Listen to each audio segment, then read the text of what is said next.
Hello, magandang gabi sa inyo lahat mga kababayan ko. So meron tayong pag-uusapan ngayon. Ito ay Sarafi Tulfo in action, no? Tungkol ito sa faith healer. May nagpasa sa akin nito kaya lang post lang siya sa community ng RTIA. Pero tingnan natin 'to mga kababayan ko. Ito na yung video mismo. Sa ang title ng video, 1.1 million naglaho matapos basbasa ng faith healer.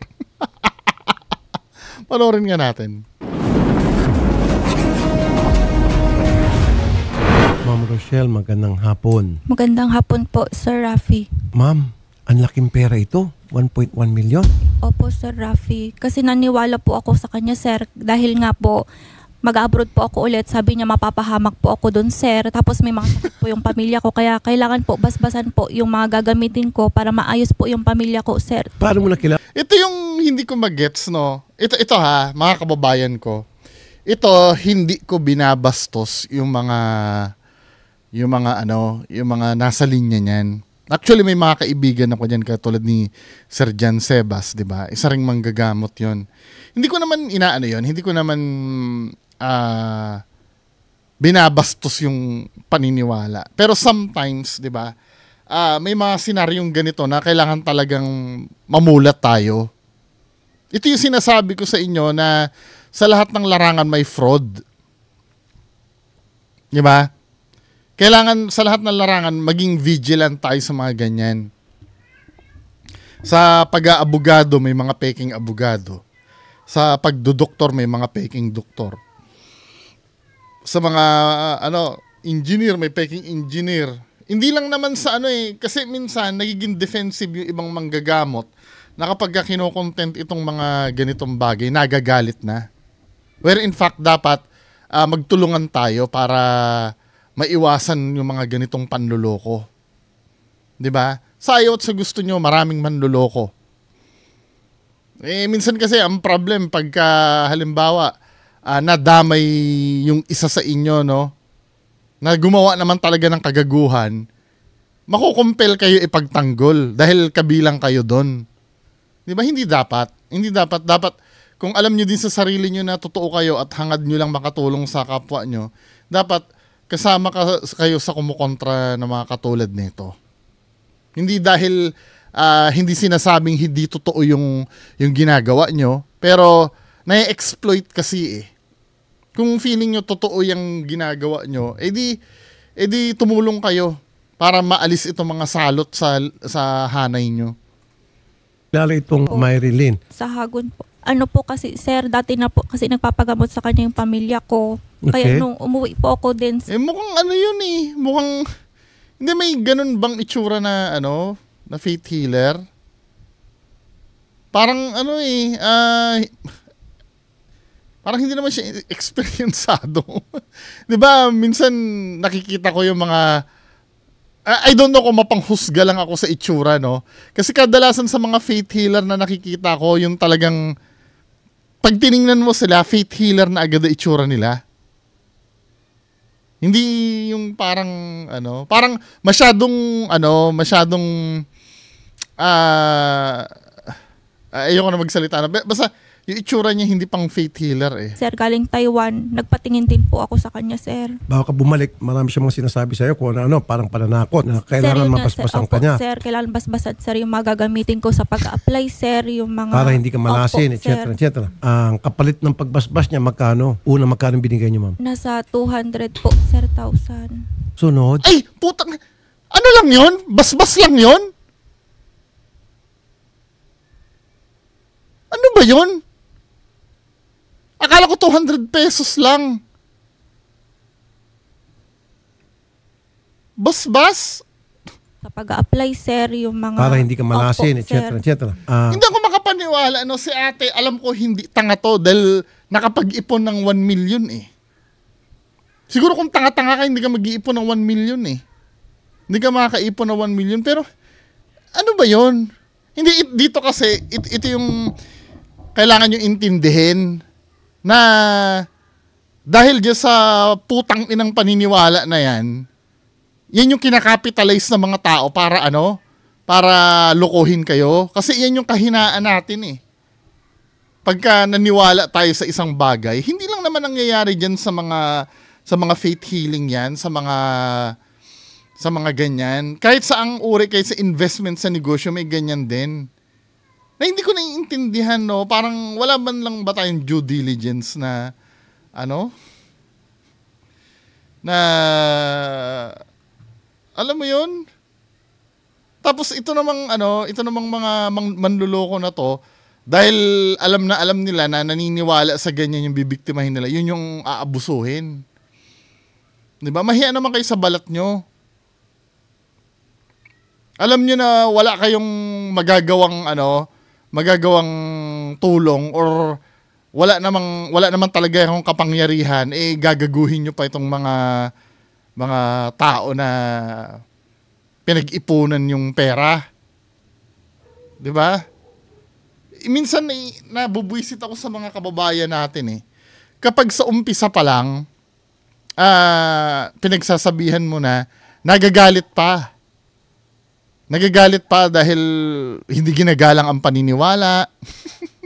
Hindi yan pero pag dumating sa dulo na nagkandaleche-leche na, mas malala pa silang magalit kaysa sa'yo na nag-warning dati. Di ba? Parang tanga lang, di ba? Ewan. Kapalit ng pagbasbas niya. Sa bagay, no? Kung hindi naman nila mararanasan yan, hindi sila magigising eh. Itong mga sinasabi natin na to, para na lang ito sa mga gustong makinig. Kung matigas pa rin naman, go ahead, no? Unang-una, pera nyo naman yan eh. Di ba, yan lagi yung katwiran. Pero naman namin to, wala kang pakialam. Oo nga, okay, sige, pagpatuloy mo lang. Basta kami, magkakalat lang kami ng awareness. Sa mga gustong makinig, edi okay. Kung ayaw niyo, di go ahead, di ba? Hindi naman kami mawawalan ng pera, kayo naman eh. Magkano? Magkano binigay niyo, ma'am? Nasa 200 po, sir, 1,000. Sunod? Sa 300 plus na po, sir, sunod-sunod na po yun. So yung pera, sabi niya, withdraw ka ng pera, basbasan ko yung perang i-withdrawin mo. Opo, sir. Tapos Ano pag yun? kailangan mo na, sir, sabi niya sa akin, ibabalik ko sa'yo, sabi niya, sir. Kaso lang, sir, nung kailangan ko na kasi nga po, nag-apply, sir, ako ulit pabalik ng ibang bansa. Hindi naman na niya po sa akin ibigay yung pera ko, sir. Nagkautang-utang na rin po ako sa mga tiyahin. Hindi ko talaga naiintindihan bakit napaka-gullible ng mga kababayan natin sa ganyan. Ano yung pinagbasihan niya kaya siya nagtiwala? Kasi ayon sa history, ginagamot din kasi daw nun yung kamag-anak niya eh. Parang, sapat ba yun? Or isa pang naisip ko, bakit ka kaya nabiktima? Dahil ba nag-flex ka? Kung anong meron ka? Isa rin yan sa problem sa atin eh. Yung mga kababayan natin na nag-OFW na siniswerte, hanggat maaari, huwag kayo mag-flex. Hindi, kayo, bahala kayo, no? Pero kung gusto nyo ng tahimik na buhay at walang huwag kayo mag-flex. Diba? Ngayon, kung gusto nyo yan, di pagbayaran nyo yung side effect ng pagpe-flex nyo. Wala namang pumipigil sa inyo, diba? Pero kung gusto nyo ng tahimik na buhay, suggestion, huwag kayo mag-flex. Kasi alam mo, sa Pilipinas, sobrang hirap ng buhay. Mga makakaano mo dyan, mga inggitero, number 1. Number 2, mga kawatan. Kahit kamag-anak mo, isa rin dyan. 'Di ba? Pangatlo, yung mga sisip-sip sa'yo. Yung mga kukonsensyahin ka pagka hindi ka nagbigay ng pera. Kaya nga meron akong sino ba ito? Si Sir ano ba yon? Kasi natutuwa ako doon kasi subscriber ko yun nag-a-apply siya sa abroad. Parang matutupad na yung pangarap niya na yun nga para sa pamilya niya. Sabi kong gano'n, utang na loob. Pag naging successful ka na dyan, huwag ka mag-flex. Sabi kong gano'n. Diba? Hindi mo obligasyon ang magpautang sa kamag-anak mo. Hindi mo obligasyon na tumulong sa ibang tao. 'Di ba? Hindi mo obligasyon. Pwede kang tumulong Hindi ko sinasabi wag siyang tumulong, pero hindi mo obligasyon 'yon. At pag umuwi ka, hindi mo obligasyon magpainom. Hindi mo obligasyon na magpakain ng kung sino-sino. 'Di ba? Yung pera na inipon nyo dyan sa abroad na yan, para sa pamilya nyo yan. Hindi kung kani-kanino. Kung may extra kayo, bilhan nyo ng luho ang anak nyo. Diba? Bilhan nyo ng luho ang sarili nyo. Bilhan nyo alahas. Bilhan nyo ng damit, sarili nyo. Utang na pinaghirapan nyo yan eh. Diba? Kung tutulong kayo, tama na yung mga siguro 500, diba? Okay na yan. Tapos hindi nasa sa inyo pa rin pero sa dami ng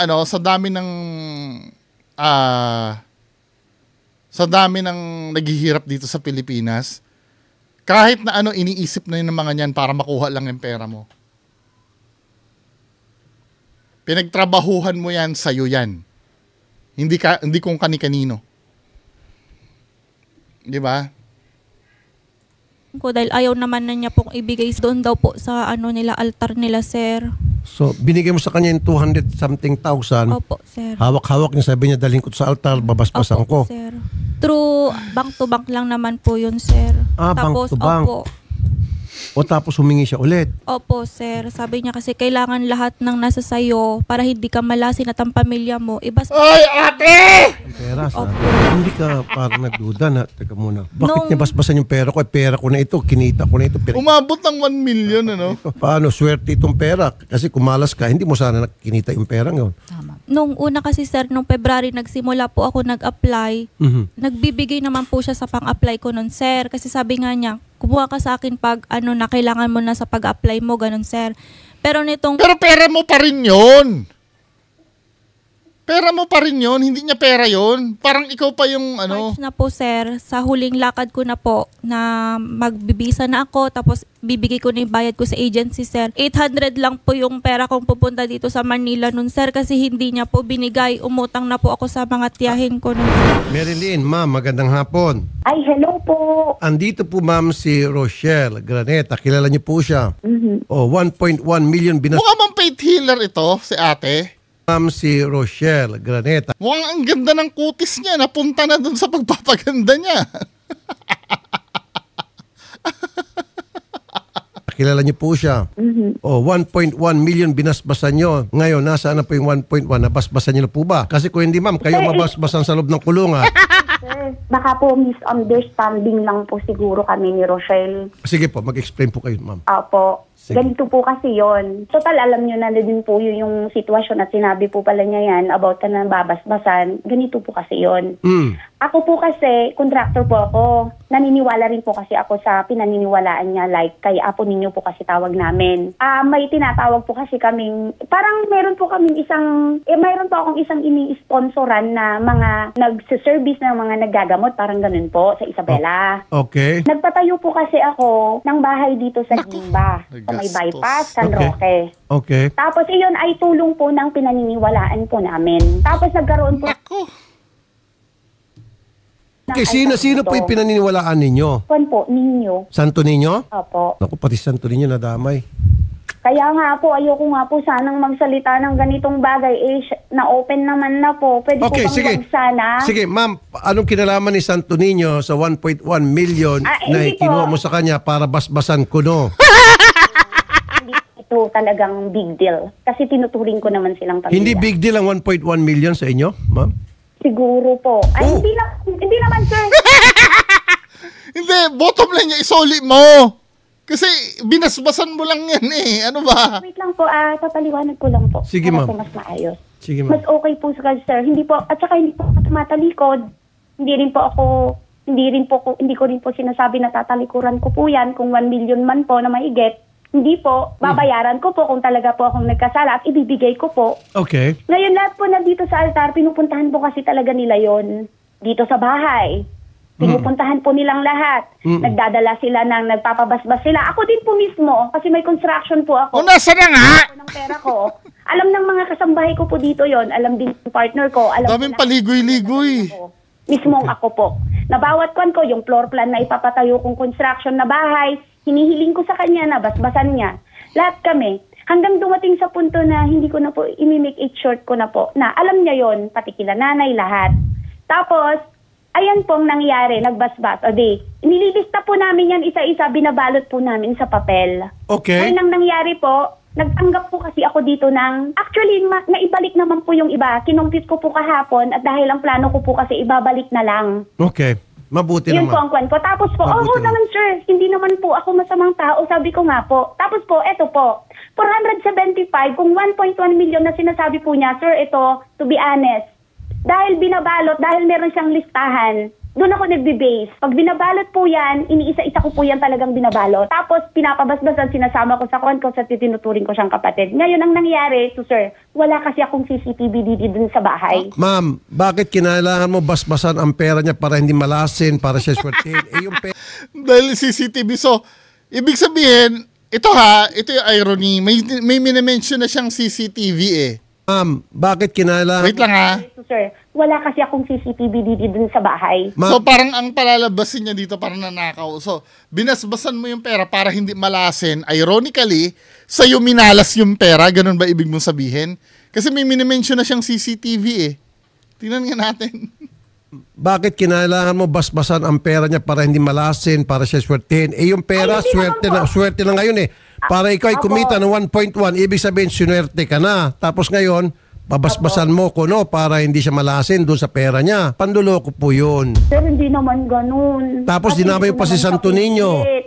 Sige. Ay, hindi ko naman po siya pinilit kasi nakikita naman po niya yung pinapaniwalaan ko Tapos na. pati credit card. Yes, sir. O, babasbasan mo. Ayan naman po, kasama ko naman po siya, nag-usap naman po kami. Kasi nga pang ginagawa ko nga po, yung iba, yung kaysa iba pa yung... Manipulator ito. Ito si ate. Na faith healing. Mukhang manipulator ano.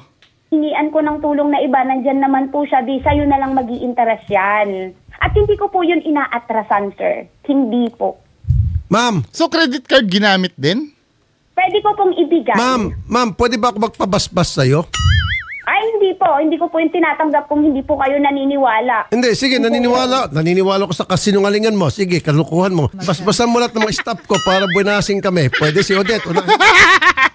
Pero hindi naman po ako Ha? ganun. Hindi naman po ganun ang pagkakakuan ko. Basbasan mo yung mga kaselda mo. Malay mo, baka bigla kayo makalaya. Swertihin kayo. Gusto mo yon? No comment. Nakita mo na kung anong nangyari. Ate, di ba kasi nga pumunta kami dyan sa bahay nyo Saturday, tapos nakikipag-usap kami na ibalik mo yung mga pera na gagamitin ko kasi kailangan ko. Kasi walang-wala na kami ng pamilya ko, te. Tapos sabi ko sa'yo, mag-open pa ng babuyan tong kapatid ko, akong tutulong, wala kaming business, te, di ba? Tong kapatid ko at ako lang magtutulungan. Tapos anong sabi mo sa akin, te? Pupunta ka sa bahay ng Sunday, hindi ka naman pumunta, hinintay po kita maghapon. Pumunta ka po doon Monday, pero nilampasan mo yung bahay namin. Pumunta ka sa ibang bahay, doon ka nakipag-usap sa isang kakilala namin, hindi mo naman kami dinaanan. Tapos nakikipag-usap kami, sabi namin, kami pupunta dyan sa bahay nyo para mag-usap-usap tayo. Ayaw mo naman, te. Anong gagawin namin? No comment ako. Mag-usap na lang tayo. Kasi ginagawan kita ng paraan kasi alam mo naman kung anong nangyari. Hindi naman ako nagsinungaling. Yun lang yun. Ano nangyari? ba't parang siya pa yung yung biktima? Magkita tayo. Pag master manipulator talaga, parang sila pa yung biktima, kahit sila na yung gago, kahit sila yung tanga, sila na yung tatanga-tanga, sila pa yung biktima. Nakakahiya, no? Ang hapon po ng NBI, sir. Yes, sir. Senator, sir. Good afternoon. Sir, base doon sa mga narinig niyong salaysay ni Ma'am Rochelle, yung aming complainant, ano pong pwede maikaso dito kay Miss Sahagun na 1.1 million na tangay niya mula dito kay Sir, Ma'am from Rochelle? what I heard naman, sir, there is evidence to show na may mga swindling or estafa case na. Naku, So, ready naman po ang aming Isabela District Office. Nagbigay na po ako ng instruction na yung complainant pwede naman pumunta sa amin para maiproseso natin yung formal na complaint, sir. Ayun, thank you. Thank you so much, Attorney Ronquillo. Pupunta po kami sa inyong tanggapan dyan. First thing in the morning po, kahit po sa Monday, sir, we're Monday. open. Sige po.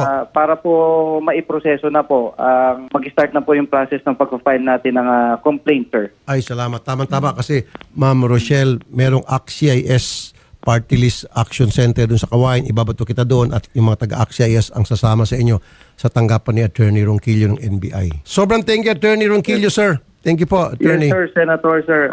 Maraming salamat po at lagi yung nagpapasalamat ang NPS sa suporta ninyo, Senator Rafi. Thank you po, sir. Ma'am Marilyn. Po. Okay, sa Monday, sasamahan namin siya sa NBI at sasampahan ka ng kaso ng NBI. Imbestigahan ka ng NBI, sasampahan ng kaso ng NBI. Sir, kung hindi naman po ako tumatakbo Tsaka... Di, wag ka tumakbo. Okay lang tumakbo ka. Sir, hindi naman ganun kalaki yung kumbaga... Hindi ka laki. Hindi malaki. Sir, di ba kailangan nyo rin ng documents para makita nyo naman na merong naibalik? Magkano naibalik mo? 475 po. Nawala lang po yung... 245. Meron ka pang utang na 855. Transfer ko po sa inyo yung mga bank transfer ko. Pwede naman po kaming magkita talaga Tapos po may hahat. Wait, bakit sa bank transfer? Di ba nilalagay sa altar yun? Paano pa yung sa mga credit card na na-swipe? Ayun naman po, hindi ko, nagbabayad naman po, tapos nandiyan na nga po. Ganito gagawin natin. Ma'am, ganito gawin natin. Baka po pwede. Pupunta kami sa Isabela, Kapal na mukha, nung faith healer na sa yun. NBI, magpapile ng kaso itong si Ma'am Rochelle. Bahala na kayo mag-usap. Kung halimbawa, nagbagong isip ni Ma'am, pwede naman niya hindi tuloy yung kaso. Kung halimbawa, nagka-aregluhan kayo, naisole mo yung pera, pwede naman siya umatras. Yata patas, sir. Ha? Siya yung pumunta tapos parang di po yata. Okay lang pong mag-file siya pero dapat po tignan nyo rin po yung mga documents ko. Ba't ka umiyak? Kung nagbabalik ba ako? Hindi po ako umiiyak. Nagsasabi po ako. Kaya po ako kumakalma kasi parang ang big deal naman. Ang ganon? Parang Big deal nga, ano ka ba? Ang laking pera nun. 5,000 nga lang iniiyakan ko pa Yung pang 1.1 million or 800,000 na hindi pa nasasauli. Ano ba? ako makapaniwala na 3,000 nga lang na nabudol sa akin, hindi na ako makamove on Yung pang balik naman po ako, naman. tapos meron naman po kasing behind na hindi naman po ito panloloko Kung ate, kung magkita man tayo, payag ka ba na magkaroon tayo na agreement na magbabayad ka? Ay, oo naman! Kaya nga ako gumagawa ng paraan sa 400,000. Tapos yung sa credit card, inaalam ko na kung magbabayad yung mga client, pinupursigi ko na nga sila ngayon. Parang anong nangyari, yung nagpa-swipe sa credit card ni ate, para din, talagang pang luloko ang ginawa nito. Yung nakikiswipe, parang ganon ang nangyari. Tanga ako dyan. Tapos sabi kasi ni Renan sa akin, magkakaroon. May chat ako kay Renan I-screenshot ko pa sa'yo na ayusin mo na, nandyan na yan, nangyari na yan. Yun ang sabi ko, ibabalik ko na lang at wala naman nang mananagot dyan. Ako talaga ang mananagot. Dahil hindi nyo naman kinukonsider yung ibang nangyari. Yung gusto mo lang kasi. So, hindi naman ako nagagalit. Kasi ate, ilang beses ka na naming tinatawagan na magkita tayo. Umiiwas ka naman kasi ate. Naalala mo yung sabi ni Nanay Flor? Ang sabi niya, huwag kang pupunta kung hindi mo lang din dala yung pera. Opo, nanay ka ako. So, ang gagawin... Manipulator, Manipulator talaga tong to. Dapat sampulan ito feeling ko hindi na to magbabayad Or magbabayad yan, sobrang tagal. Pahabain niya lang ng pahabain yung oras para makapag-buy siya ng time. Pero ang gagawin niya na magpalusot na lang ng magpalusot. Gawin ko, gagawa ko ng solusyon. At ano po yung solusyon? Collection. Ay, syempre po magko-collect po ako sa mga project kong pinapatayo ngayon. So ibig sabihin, maghanap ka ng kliyenteng mababasbasan ulit mga pera nila? Ay, sir, nangungontrata po ako ng bahay. Ano ang pangalan ng construction company mo? MMGPS po. Nangungontrata po ako, sir. MMGPS? Opo. Ano kinukontrata mo? Nangungontrata po ako ng bahay. Bahay? Anong klaseng bahay? Pa lang po ako mga bahay po. Hindi mo na kailangan mangurat sa bahay. Kaya nga po materials. Hindi naman po ako, sir. Hindi ako maatras. Hindi po ako tumatalito. Logic na lang ang ang magdidikta, ma'am. Na kung ikaw ay hindi ba't kailangan itulpo ka pa bago ako kumilos ng ganyan? Ang labo ni ate, di ba? Supposed to be, dapat ginagawa mo na ng paraan yan, ano ba? Kung may ano man po yung nangyari na yan, misunderstanding lang po talaga yan. Okay, ma'am, ganito na lang. So, pupunta sa Isabela, ito si Ma'am Rochelle, sasama namin sa NBI, magsasamba siya ng kaso. Ngayon, depende na sa kanya kung siya ay aatras dahil ikaw ay makikipag-areglo sa kanya dahil babayaran mo na siya, nasa kanya na yon. Basta kami sasama namin sa NBI para sa Isabela para magsampa ng kaso, okay? Po. Ganito, ma'am. mag-ready ka ng pera na pambalik sa kanya para hindi na siya tumuloy sa NBI. Wala pong problema yan kung ididimanda po yung makakapag-antay. Pero sabi ko nga po, Parang siya pa yung siya pa, nakakabwisit itong faith healer na to. Parang siya pa yung mangongontrol ng sitwasyon. Na supposed to be dapat siya yung natataranta eh. Kung ako tutuluyan ko yan eh. Kung, alam ba, kung ako nandyan, total, malabo naman na magbayad ka, edi makita man lang sana kita nakakulong. sila po siyang magdemanda para Okay. po may ikon ko naman yung para sa akin. Walang Pero problema. talaga pong pinaglalaanan ko, sir. Sige, Huwag po kayong mag-alala. magdidemanda na po siya. Kung gano'n, sige ma'am, magkita-kita na lang kayo sa Cortes, tutulungan namin siya. Mas okay na po siguro na ayusin na lang po namin na hindi na po tayo umabot sa ganitong punto talaga. Akala ko Kasi okay lang ang magdemanda, nangyari- tapos ngayon ayusin na lang. Ano ka ba Hindi talaga? po, di ba sabi po niya, di ba sabi niyo po, siya na po yung bahala kung atras siya o hindi. Kung magbabayad ka, i-atras niya yung pagsasampa ng kaso laban sa'yo. Ano po ba yung dapat gawin pag kinuha mo naman ang pera? Di ba kailangan mo pong bayaran? Kaya nga, bayaran mo. Pag binayaran mo Ay, siya, wala naman pong problema yun. ayun naman pala eh. Bakit Basta sabi po mo? meron po akong pambayad, babayaran ko. Ngayon nga po, sabi ko po sa inyo, may hanap buhay naman po ako, sir, kahit ganito ako. Oh. Hindi naman po ako tumatakbo sa ganyang bagay na kung alam ko. Kahit hindi ako napapansin ko habang pinapakinggan ko si ate, kahit si Tulfo din, parang hinihintay muna siyang patapusin. Usually kasi, pag napapanood ko itong Tulfo, binabara na agad ni Rapi Tulfo eh. Pero si ate kasi, magaling talaga siya magsalita. Talagang manipulator talaga tong taong to. Kahit ako din, parang, ako usually, di ba, pinuputol-putol ko pag nagsasalita para mareakan ko. Parang gutom ako na tapusin muna yung sinasabi niya. Magaling talaga to. May mga tao pala talagang ganito, no? Yung manipulator. Di ba? Although na hindi na napapatinag si Tulfo, pero nakukumpel si Tulfo na napatapusin siya magsalita eh. Pero kung papansinin mo yung pananalita ni ate, paligoy-ligoy siya, no? Parang nagbabay siya ng time. Naman pong kasalanan ko, hindi naman po ako ganung madali tao. pala Kahit kausap naman po ko. dinidin. Totoo naman po. May sige, joke naman ma'am. po ako. Oh, ma'am, pagdating namin dyan sa Isabela, ibalik mo sa kanya, magkwentahan kayo, ibalik mo sa kanya kung magkano yung balanse nyo pa sa kanya at pag nagkasulian na kayo ng pera, nasuli mo na yung pera sa kanya at kontento na si Ate Rochelle, hindi niya itutuloy yung kaso. Ganun lang kasimple yun, okay? Kung ano po yung gusto niyang gawin, ito, nagpatulpo na po siya. Pero gagawin ko po yun. Huwag po kayong mag-alala. Kasi Babayaran hindi mo. po ako masamang tao. Ay, oo naman po. Hindi po ako masamang tao. Alam naman po niya sa sarili niya yan kung ano ang nangyari. I-demanda mo na siya. Matapos mo siya demanda, so gugulang ang kaso sa korte. Habang nasa korte kayo, tapos nagkaroon na siyang pera pambayad sa inyo, pwede mo naman iurong yung kaso. Desistance ang tawag noon. Magpa-file ka ng desistance, papabaliwala. Quits na kayo, nabayaran ka na eh. Ituloy mo na lang kaso sa NBI. Opo. Samahan ka namin, ha? Opo. Doon Salamat sige po. Salamat po. Okay, good luck na lang po sa inyo, Ma'am Marilyn. Sige po. Salamat Thank po, you ma'am. po. Thank you po, madam. Thank you. Okay. Sige, Monday. Thank you po, Sir Samahan namin Rafi. kayo Opo. sa Isabela. Okay, ma'am? Opo. Thank you po, Gandang Sir hapon po, Rafi. madam. Magandang Thank hapon. you po. Thank you. Ano yan? Feeling ko magtatago na yan. Yung ganyan. Walang concrete na si ate eh. Walang concrete na solution doon sa problema eh. Feeling ko magtatago na yan. Di ba? Kaya dapat palang makahon na yan eh. Sa lalong madaling panahon. Anyway, mga kababayan ko, ang layunin lang kung bakit natin nareakan itong mga ganitong bagay kasi nangyayari naman talaga yung mga yan.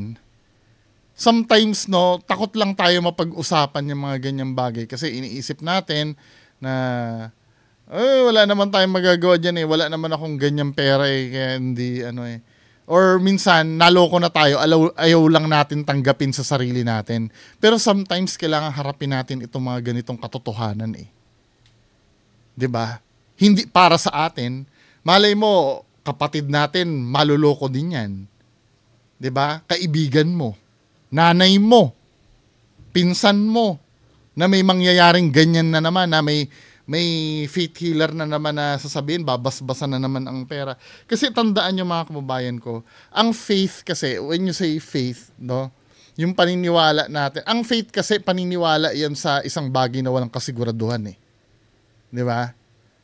Kapag ikaw niyan, ang ginagamit kasi sa faith ay hindi utak kundi puso. Tandaan nyo, weak na tayo pag puso na yung tinitira sa atin. Let's say, sabihin mo na ikaw ay religious na tao, no? Mahal na mahal mo ang Diyos. Ginagalang mo ang Diyos. So, kapag ginamit na sa'yo ng pastor yan, yung pagmamahal mo sa Diyos na, nako, nagtataksil ka sa Diyos kung hindi ka magbibigay ng ganitong amount. Diba? Sa simbahan natin. Kung hindi ka magbibigay, nakita kasi ng pastor yung kapasidad mo eh. Kung hindi ka magbibigay ng 100,000 sa church natin, nagtataksil ka sa Diyos. Eh dahil mahal na mahal mo ang Diyos at ikaw ay pinipilit mong mamuhay ng naayon sa kagustuhan niya, 'di ba? Magbibigay ka without even knowing na minamanipula ka na pala. 'Di ba? Lahat tayo hindi tayo nakakaligtas sa ganyan. 'Di ba? Hindi tayo nakakaligtas sa ganyan. Meron nga sariling anak, minamanipula yung magulang na magkaroon ng pera. For example, 'di ba? Mamimeke sila ng kidnapping, kikidnapin siya. Dahil alam niya mayaman yung nanay at tatay niya, magpapanggap siya na kidnap. Nangyayari yan. Yung fake kidnapping na yan, para maglabas ng pera yung magulang. Eh, alam niya kasi na mahal siya ng magulang niya. Hindi siya pababayaan. Diba? Isa sa mga mahirap na yan eh. Mahirap na pag-ingatan yan eh.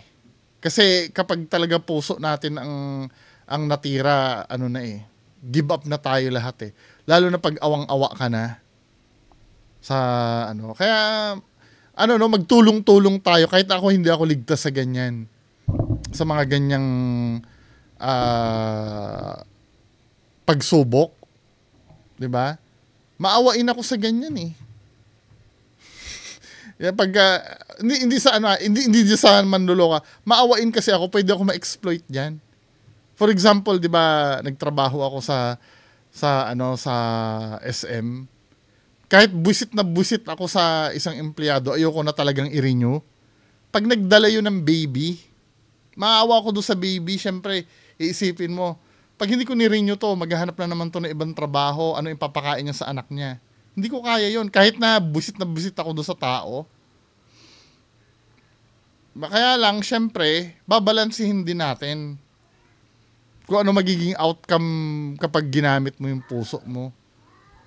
Diba? Anyway, mga kababayan ko, yan lang po muna ang pag-uusapan natin ngayong gabi. Magandang gabi po sa inyo lahat. Bye-bye.